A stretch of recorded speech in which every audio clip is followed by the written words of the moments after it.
I resonate so deeply with like this podcast about life being a game because I view it that way all the time. If you think Yeah. about it, we're kind of in our own head too, and our body is like the avatar video game player. Instead of building up the muscles and the skill sets of my characters on screen, I wanted to build up my own muscles and my own skill sets. What if I just got this passionate about a career? Like, what if I got this passionate about finding the love of my life?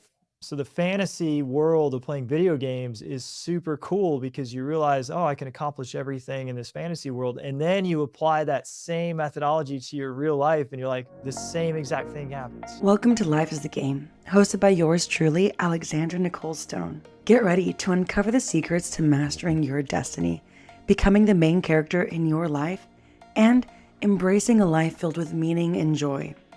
Ready? Let's play. Hello and welcome to Life is the Game. I'm your host, Alexandra Nicole Stone, and today we have Matt O'Neill joining us. Matt O'Neill is the host of the Good Morning Revolution podcast, where his mission is to spread positivity and joy. As an entrepreneur and author, Matt dedicates his life to teaching others how to achieve conscious happiness, even during challenging times. With a background in positive psychology and personal development, he provides practical strategies for overcoming negativity and finding true fulfillment. Matt resides in Charleston, South Carolina, with his wife Katie and their 4 children. His work continues to inspire and uplift individuals seeking to transform their lives and embrace a happier way of living. Thank you so much for joining me, Matt. What up, Alexandra? Woohoo! I'm super Woo! excited for today's episode. Heck yeah, man. Why not feel good? Yeah. I think you're going to have a lot of interesting insights to bring to the table. So we'll go ahead and get into it, Matt. Absolutely. Tell tell me, as you were growing up, I know you were a boy, so the chance of you playing video games is a lot likelier. But is there a game or a video game that sort of influenced you as you were growing up? Heck yeah. So I played a bunch of video games. So the first game system that I had was an Atari. Amazing. So I was like 5 and my older brother had this Atari and I wanted to play it. And at the time the games were like Galaga and Pac-Man. And then we got a ColecoVision and that was crazy. But I was like fascinated, like so fun, right? Like video games were incredible. And then at Christmas, I think in 4th grade, I got the Nintendo. Oh wow. And then that was like, wow, epic. And Super Mario 3 was definitely one of my favorites, as was Mario Kart and all the Zelda series. So big like role play games as I got into high school were really cool. And then I got super into like building sports franchises and playing all the sports games, and we would have competitions in college about like all these different games. And so I resonate so deeply with like this podcast about life being a game because I view it that way all the time. And when you were playing those games, or did you register it like that, or did you ever come up to that conclusion yourself that, oh, okay, like life is kind of like a video game? No, Okay. it wasn't until like now later in my life that now it's all starting to come together. When I was playing those games, you would die, right? And then you just get another chance. And so you like think of Contra, like that old game from Nintendo, and you'd have like unlimited lives. And I'm like, well, that's not like real life. In real life, if you die, you die. And so it's just Yeah. over. And so it's totally different. And my understanding has come way far different since then. And at this point, I do believe that we are eternal souls. And if we die, we do come back. I love that. I love that. And I just also want to ask you, like, what is the feeling that you got when you're playing video games? I think that's something that maybe we forget about, but then there's a certain like liberation, right? What did you feel when you were playing those games? When you felt like when you're playing Legend of Zelda, or when you're building those teams? Can you express that?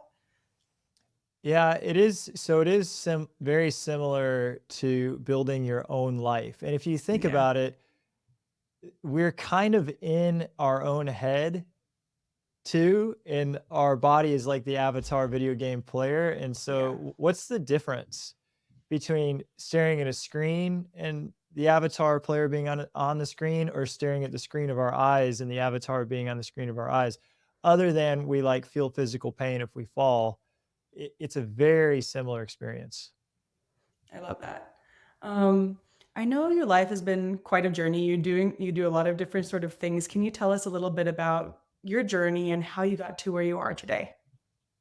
Yeah, absolutely. So I'll keep it in context of video games. Yeah, love So that. when I was in my 20s, I was like working as a copy machine salesperson. In fact, I was actually just selling the toner cartridges that went inside the copy machines. Oh wow. That was my first job, and skiing and stuff on the weekends.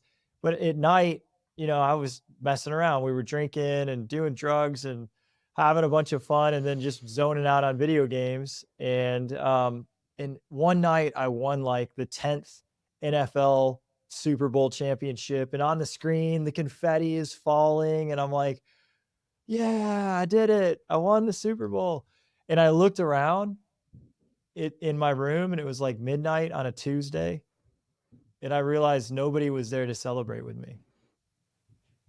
And the next day, I took that gaming station into work and I just said, anyone in this copy machine sales company that wants all these games, and then if there was a PlayStation something and this system, I don't need any money, just somebody take it.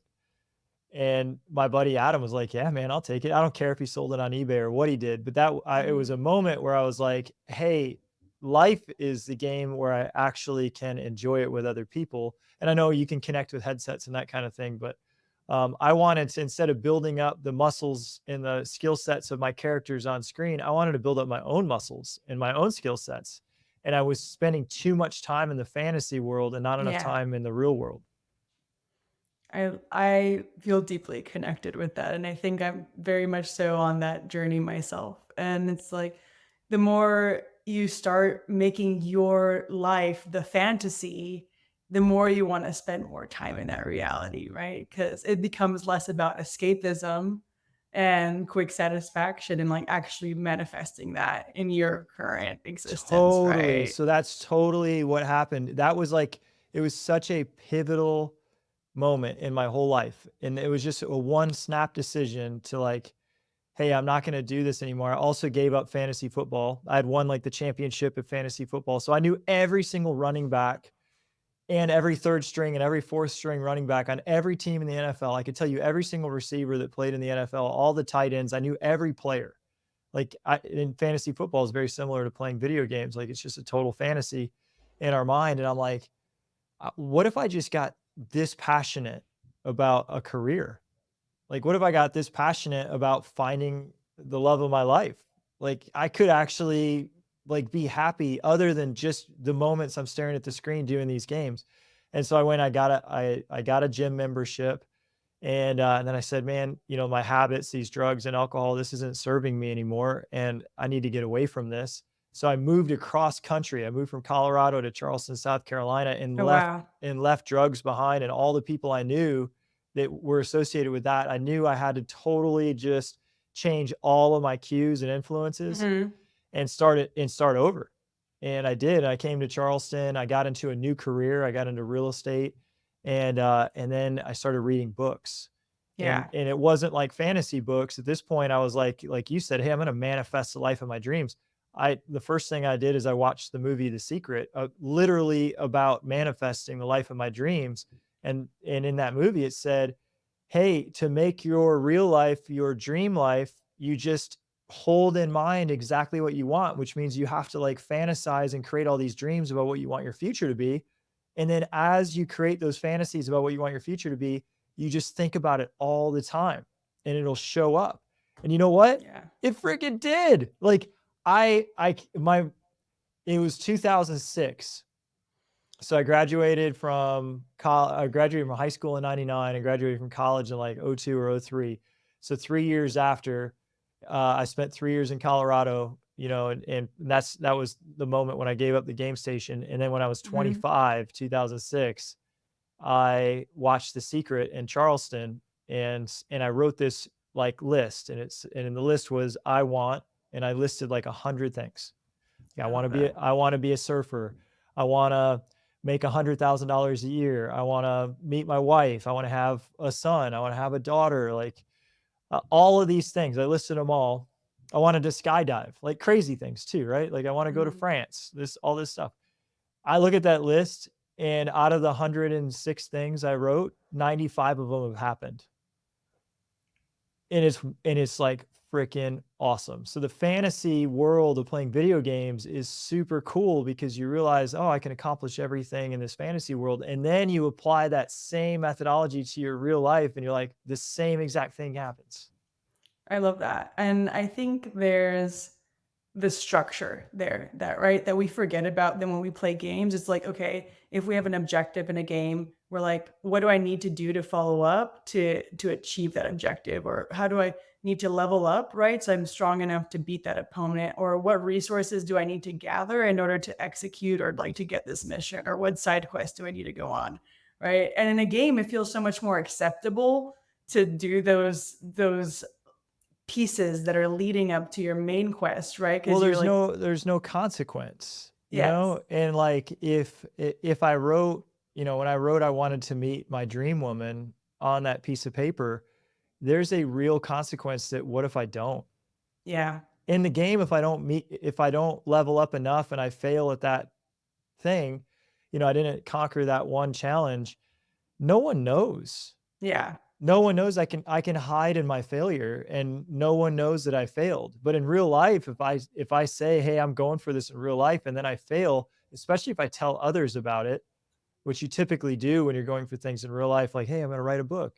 People will say, "Hey, how's that book coming?" And you're like, "Oh, I never started." And then you're like a failure because you had this goal that you were gonna write a book and then you didn't write it. So it just feels heavier, mhm. and I think this is a lot of the reason why it's like easier to just win the championships in the fantasy land instead of winning them in real life. Because in real life, if you don't win, you can feel like you're worthless.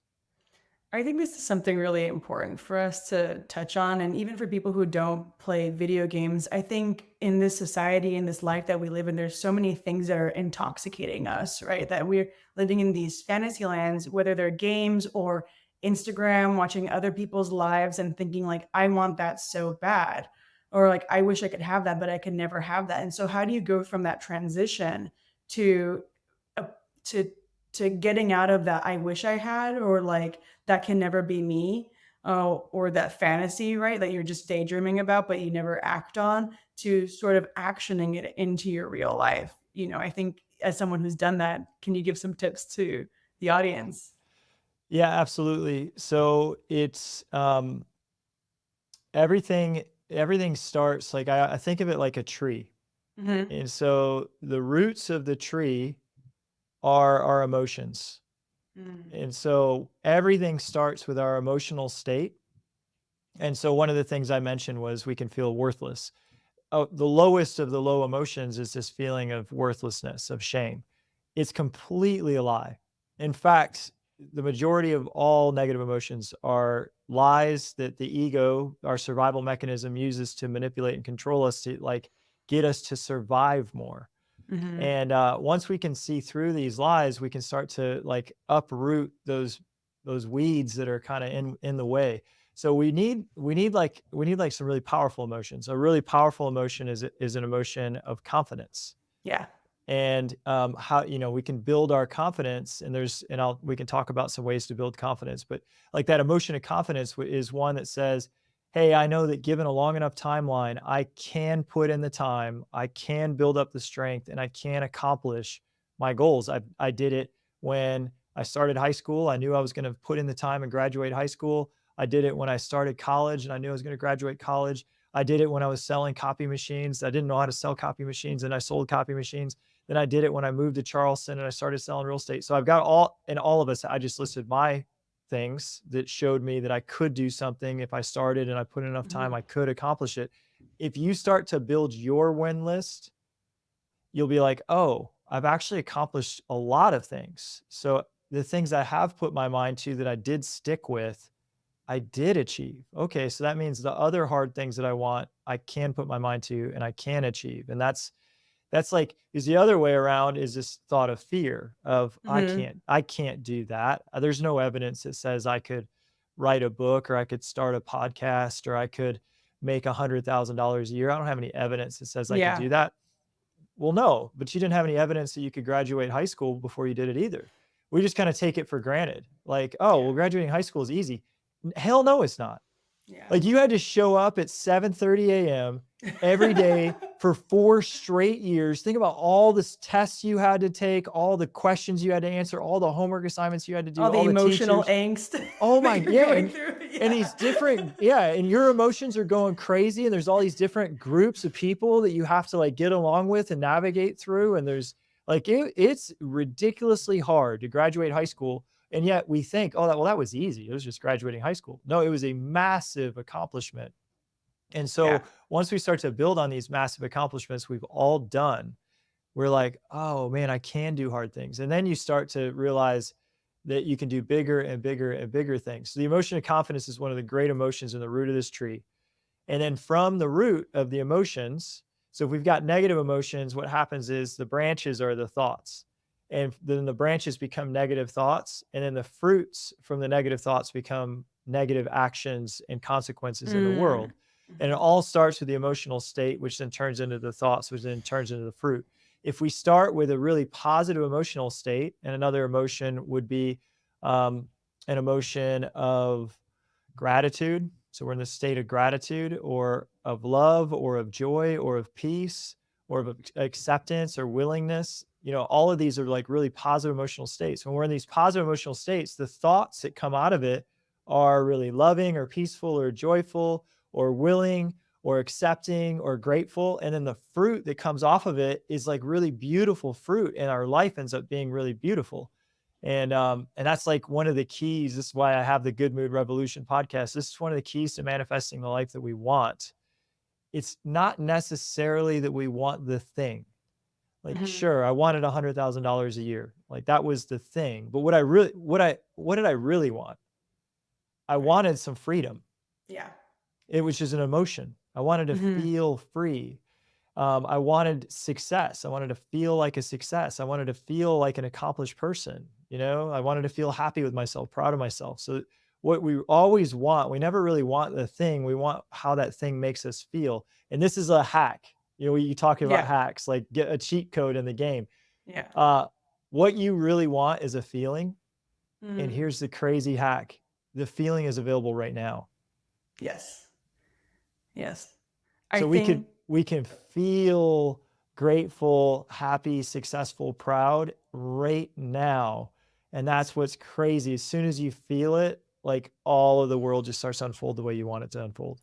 I love that you say that, and I feel like I needed to hear that. So many of us need to hear that, especially when you're a quote unquote high performer, or when you're creating. I think you leave creating just to like artists and writers, but I'm like people like us doing podcasts or trying to help other people. Like this is all creation, right? And when you're in this process of creation, you're so brutal on yourself because you have this ideal version of what it's going to be. But I'm like, you know what? I'm out, you're out here showing up and you're creating, you're doing that thing already. And this is your level, whatever, level 1, level 15, level 20, level 50, right? But as you keep on going down that path, you're going to get better, and it's going to become more of like a self-fulfilling prophecy, right? Oh man, totally, totally. And I think creating, especially like you putting this podcast out there, is one of the bravest possible things you can do. You're like making yourself so vulnerable, which you're so open. Anyone can come and critique you and tell you that Yeah. you're not good enough, and that you don't know what you're talking about. These are the thoughts that would go through my mind before I Yeah. would start to like just go for it. And then also I love to compare myself to people who've been doing it for a decade or Of two course. decades, Brene and now, Brown, Simon yeah, Sinek, Tony Robbins. this was so. I just spent a weekend with Eckhart Tolle, Yes. like last week, and he's Amazing. up on stage, and this guy's got, I don't know what it is, 60,000 5-star Amazon reviews on his book. You know, he's the number 3 spiritual teacher in the world according to Watkins' list, behind the Pope and the Dalai Lama. Like, you couldn't say a more accomplished creator of content. And he said, yeah, In the early days, my first conference would have just a couple people. He said, I held a weekend retreat and one person showed up. And I'm like, dude, you, like the guy, he held a weekend retreat and the whole world was like, I'm not going to that. Eckert, who? And one guy showed up and he said, I gave a great retreat to that guy. And it also put things in perspective for me. I'm like, okay, so as a creator, uh, his first game probably wasn't very good and he didn't have a ton of skill. And of course, he had to build up his character and he had to continue Of to course. grow his skill set. And then he had to, win more matches or whatever. And then eventually, because he stuck with it. And this is one of the keys to success is that you have to have a positive mental future. Like, hey, I'm getting better every single day. We do have to Mhm. actually practice our craft and continue to get better and improve our skill set. But then you have to stick with it. And it inevitably, if you are passionate and you stick with something for long enough, inevitably you are a success. There's no Yeah. denying it. This was actually the first book that I read alongside of The Secret was Think and Grow Rich. In Yes. Think and Grow Rich, Napoleon Hill says there's a 3-step formula to give you anything you want in your life. Mhm. Step 1, you have to have a burning desire for it, like a burning obsession. You have to be obsessed. I want Yeah. this thing. It's all I think about. I think about it all the time. So if you have a burning desire to be one of the best podcasts in the world, that's a prerequisite. You can't be it without that desire because it's too hard. Like Yeah. there's so many, like it's crazy how many people want to do podcasts. So you have to like just want it so bad that you won't give up. Yeah. Step 2, so you have to have a burning desire. Step 2, you have to take action every single day. So how do you take action? If you don't take you can have the burning desire, and this is kind of what you were saying earlier, like, oh, I want that, but wanting without action gives you just what you had, which is wanting. So every day you're like, okay, well, I'm gonna, maybe I'll listen to other podcasts. That's definitely action. I Yeah. can listen to people who are great. And then step 3, don't stop. Yeah. Yeah, even on a bad day. I mean, I'll be vulnerable for a second. Like yesterday, I had a day. I moved my desk. I moved the lighting. The lighting wasn't working. I recorded a really bad solo episode because I had scripted it before, which I had never done, and it was just bad. And I don't know what happened. I just started crying for like 30 minutes. I'm like, what am I doing? Why have I chosen to do this?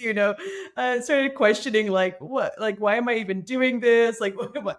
I knew why I'm doing it, but I felt like I felt like I failed, right, in my mind. But you have to understand, like, I after I like regroup, I'm like, this is just part of the process, right? Like anybody worth their salt or any type of greatness has these days where they're just like nothing works out. And I had spent like I don't know, I spent like an entire day like messing with the lighting, doing this and that, and having it be, terrible. And that's just part of the process. And like recognizing like you're gonna have those days where you feel really crappy about yourself, where you're like, I'm feeling super mediocre. And you have to recognize that like that's actually those days are probably the most important days, because if you can have those days and then keep pushing forward, that's what's going to create the resilience within you to keep on going, right? Because the barrier to entry are those crappy days.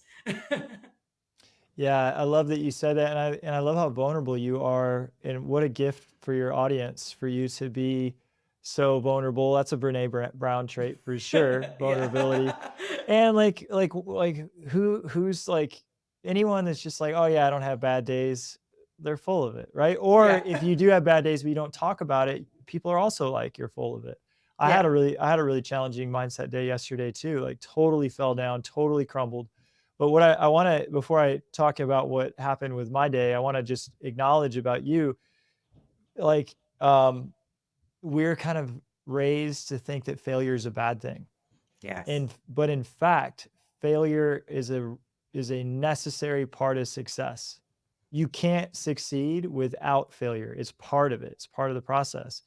And when I started on my book writing journey, they showed me like the road to writing a book, and it was all of these peaks and valleys. Yeah. And it like the little avatar that was on the peaks and valleys, some days they'd be like, this book is the best. And then the next week they're like, this is the worst book I've ever read. It's terrible. It's garbage. And it's just kind of the peaks and valleys of the creator. But what's beautiful about the valley, like the critical moment, the that's not any good, is that that's a discerning eye on how we improve, right? If we weren't hard on ourselves in those moments when we're being critical, if we just thought we were just amazing all the time, which is like fun and it feels good, but if we just think we're amazing all the time and we're really not, how are we getting better? It's like Yeah. the parent that always just tells their kid that they do everything good and the kid is like shooting everybody in the face with squirt guns and like getting in all this trouble. They're like, "Oh, not my Jimmy. My Jimmy's perfect." And then the kid ends up being a total delinquent. And it's like actually correction and self-correction is part of the process of continuing to get better. Now, we don't want to beat ourselves up and we definitely don't want to stay down. So yesterday I run a real estate company Mhm. and somebody I love dearly. She was the number 2 agent in our whole company. She changed companies yesterday. Oof. Ah, like heartbreaking. It's like getting broken up with. Like, Yeah.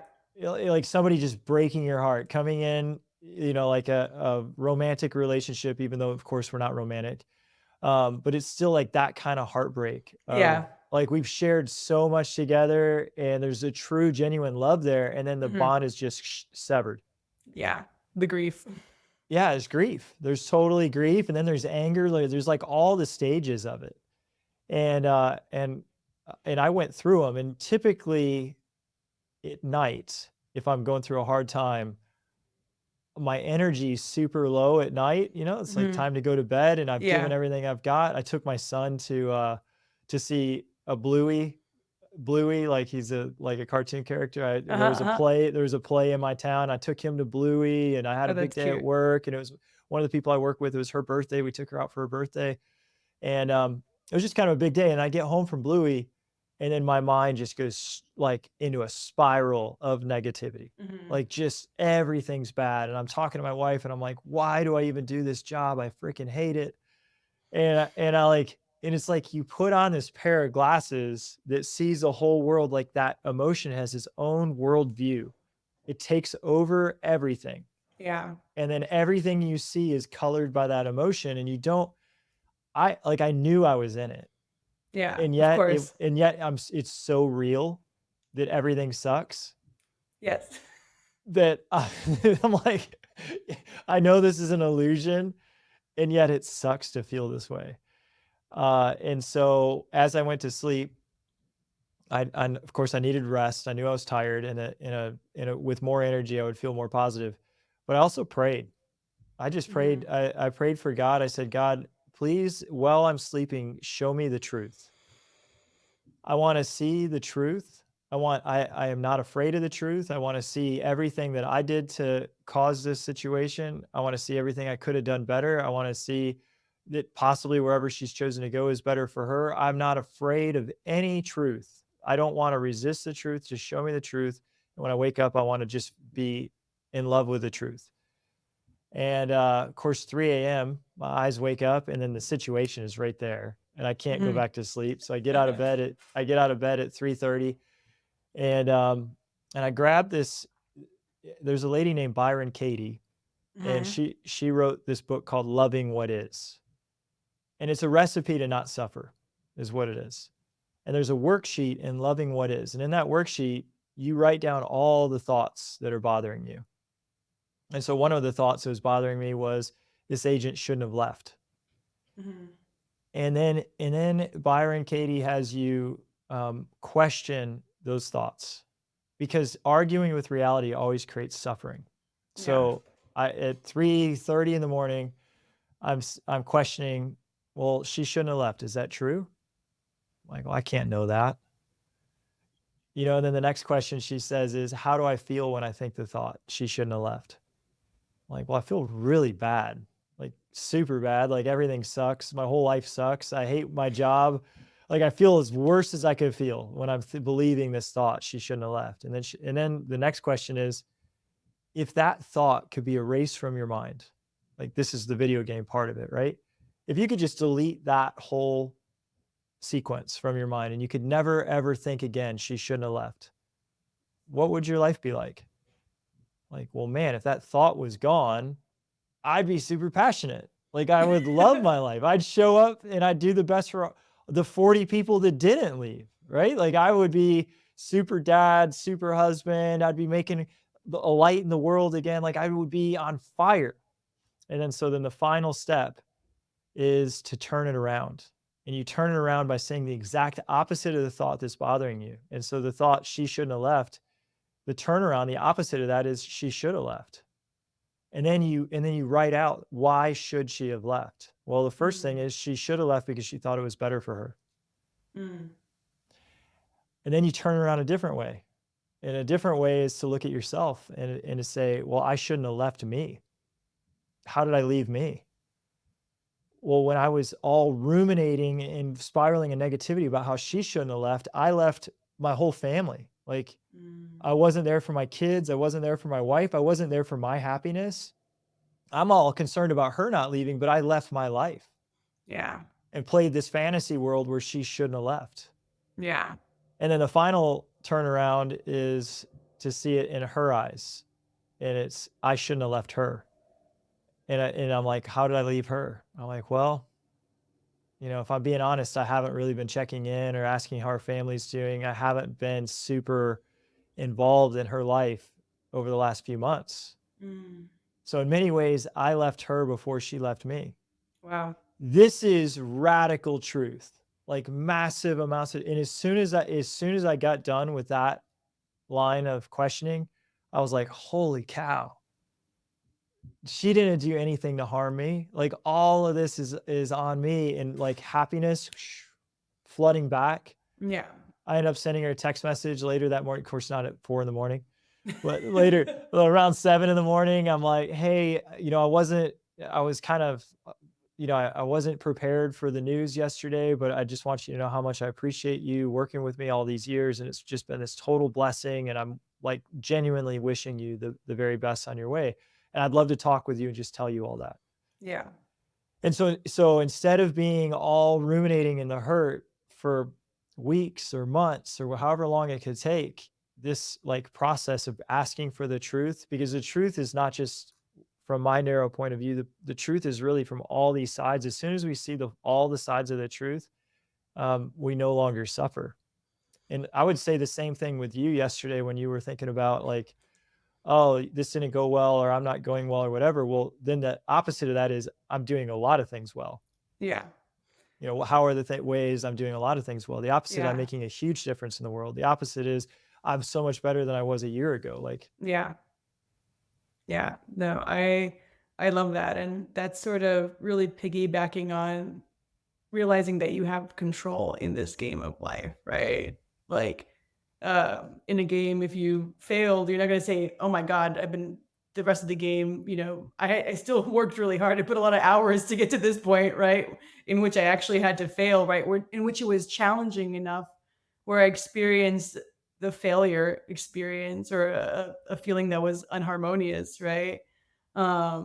And it's kind of the aha moment, kind of like what you talk about is like you're in control of your emotions, or even if you're not in control of your emotions, right? we Like, are. No, we yeah, totally are. There's no one else. And this is a very empowering recognition. No one else is creating the emotion except for us. yes, There's no other agency. There's no agency within us that makes the emotion of sadness. We create it. yeah, There's no agency in us that makes the emotion of lack of confidence or the emotion of confidence. We are the only emotion creator that exists in our world. yeah. And So so even that, if when we feel, sorry, even when no, we feel yeah, out of control, like we're the ones we're the one accountable for doing it. Now, you may be out of control because you haven't figured out how to utilize your character yet. Yes. Like you might not know how to pull this shield out of the sheath, Yeah. the sword out of the sheath. You may not know Yeah. how to put your shield up. Like you might not know how to control the character yet, but there is a subconscious element that is controlling it. And you did make a bunch of distinctions when you were a child that said, I'm going to feel this way to protect myself. And this is like, you made all the decisions about how the emotions happen. and programmed yourself. You programmed your own game as a child. Yeah. Unfortunately, children aren't very smart. So yet. And so Yeah. we make a lot of bad programs, like a lot of miswired things as a Yes. kid because the life situations are bigger than we can handle. And so then we just like make snap judgments and snap programs, and then they Yeah. last into our adulthood. Well, But what's cool is we can go back into the program, unhook the wires that we incorrectly hooked, and then rehook them in really empowering ways. I I love that. And it's just sort of this experience that I remember when playing games is that when something would get really hard in a video, I'm not a confrontational person in life and in video games actually. And I would remember when it get to this point where I had to like fight someone and then I'd be like, oh crap, oh this, and I would get so anxious. And this still happens to me while I play games, even, 20 years later, right? But the thing is, now I'm more like, wait, you're freaking out. I'm like, just chill, you know? So you're experiencing confrontation. Maybe, you have to slow down, breathe, and think, okay, what do I need to do to get to navigate this experience? And that's kind of like when you do that in real life, right? When you have those bad days, or when you start spiraling into bad emotions, you have to stop yourself and be like, okay, this is challenging, but I can't go into this panicking situation, right? When I start panicking, then yeah, you're going to die because you're going to start jumping everywhere, right? You're going to start just pulling your shield out and out, like you're just going to start glitching out because you're Yeah. panicking, you're going anxious instead of being like, okay, I need to create some distance. I need to assess the situation, right? Because Yeah. you go into panic mode. And so the same thing can be applied to our lives, is that when we're going through those spirals, is recognizing, hey, I'm having a negative thought pattern. It happens to everybody. And we're gonna we're gonna accept that, acknowledge it, and have to let it go through you. But then you have to, have that mindset where you can pull yourself out of it, right? And reflect on it. Totally. And I just watched the US Open golf tournament Sunday, and one of the greatest golfers in the world, like top 10 ranked, is a guy named Rory McIlroy. And he was in position to win his first major in a decade. And like there's been a tremendous amount of pressure on here. No one has finished in the top 10 without a win in the last 10 years more times than him. And in the last 3 holes, he missed 2 putts within 3 feet. Oh my gosh. Like heartbreaking. He had played 69 holes without missing a putt within 5 feet, and in the last 3 holes he missed 2 of them. Yeah. And he glitched out, just like you were describing. The moment was like the emotions, his thinking got in the way, and the thoughts of fear, or I don't know if I'm good enough, or maybe I don't deserve this. Who knows what the negative thoughts were, but the thoughts were there and they got in the way, and he lost his whatever, his dream. He ended up in second place. It's not terrible, but I felt like so crushed for him. Like he's a really like, seems like, I don't know him personally, but based on his persona that I've seen, he seems like a super nice guy, like a really hardworking guy, a genuine guy. And so how do we avoid that? And Right. the guy who won had crazy confidence. Like Yeah. he hit the ball into a giant sand trap, and it was just, and he just, you could just his body language was so different. Rory's body language, you could see from his body language that he was like, don't mess this up, right? The other Yeah. guy was like, I am going to win this. And it's 2 totally different emotions and thought patterns that go through us. So how do we embody that confidence versus And the fear? And this is all of life, like this, every single situation. So the one thing I'm going to say about this is that our thoughts are typically not helpful. The human yeah. brain is not super intelligent or helpful. Usually, like there's an intelligence in us. There's a second part of us, which is it's our eternal soul. It's our higher self. You could call it our subconscious, whatever your level of spirituality is. It doesn't matter. Whatever it is, if you cut yourself, it heals your cut. Yeah. It regulates 1 billion plus cells simultaneously, as these cells are merging with other cells, dying, the life cycle. Like it's telling all of these cells where to go. It's telling like your brain to fire different things so that you can walk. It's regulating all of your organs.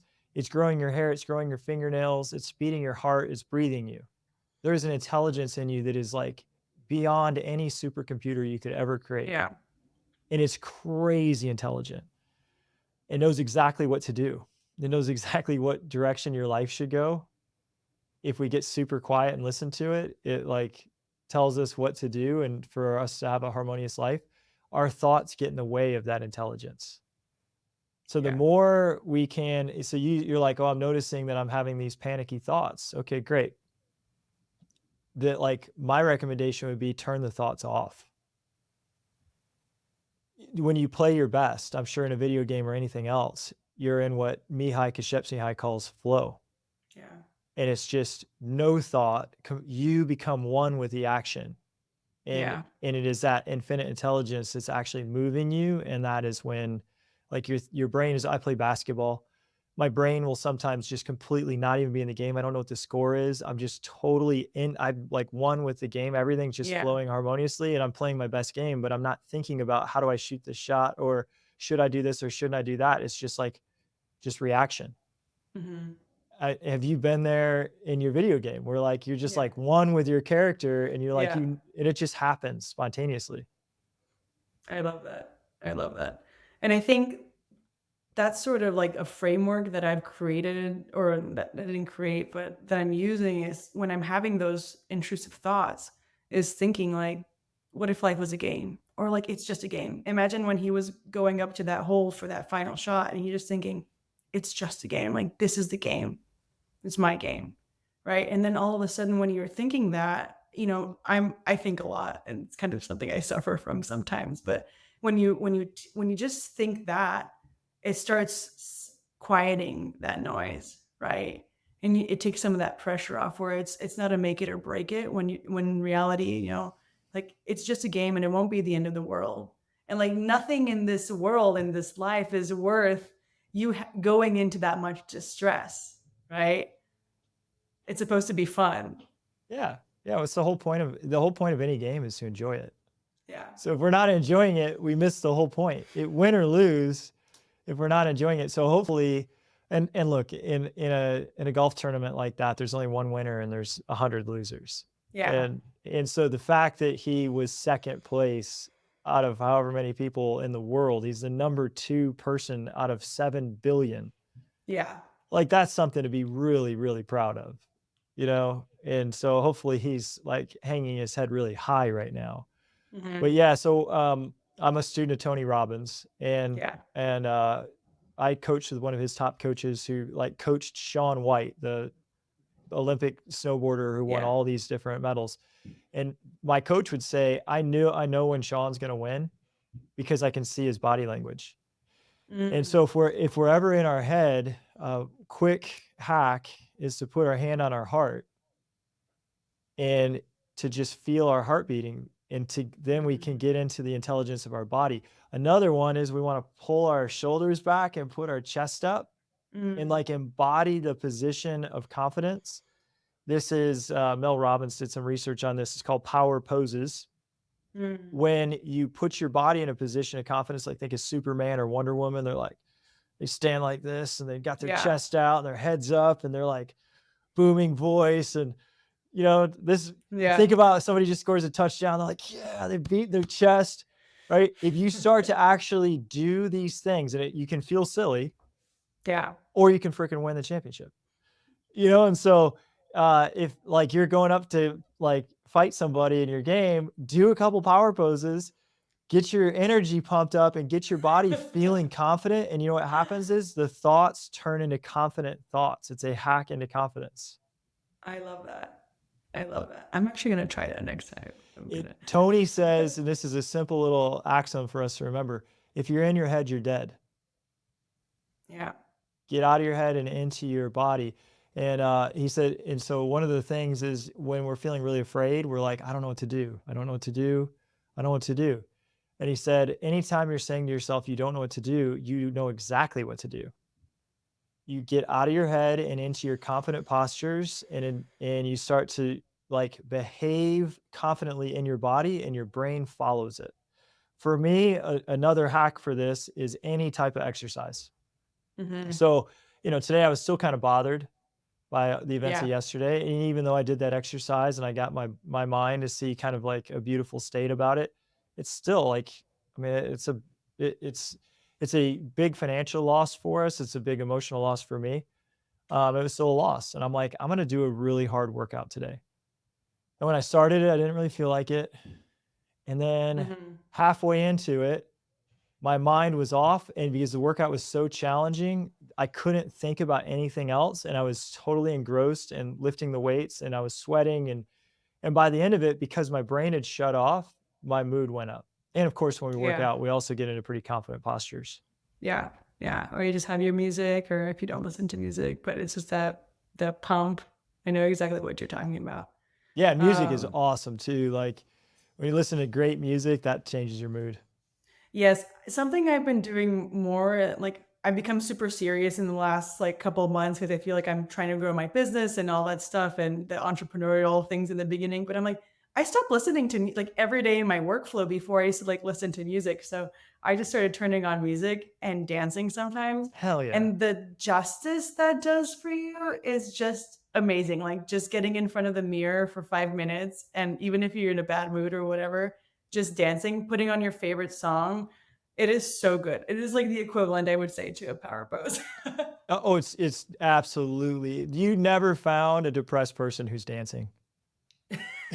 You can't do it. Yeah. You can't do it. You can't have on super amazing music and be dancing and be sad at the same time. Like Yeah. it just doesn't work like that. You feel good. And then after you get done dancing, like your heart rate's elevated, endorphins are being released. There's all these positive chemicals. It's like a better drug than Prozac for feeling good. Yeah. I love that. So, real quick, I know we went through a lot in this last 45 minutes, but what does living life as a game mean to you personally? I know I touched on this. To me, we the only thing that makes sense is that our souls are eternal. And think about from a scientific standpoint. We know from science, matter cannot be created nor destroyed. It can only change forms. Our essence, our consciousness cannot be created nor destroyed. It can only change forms. So this form, our body, is just an avatar.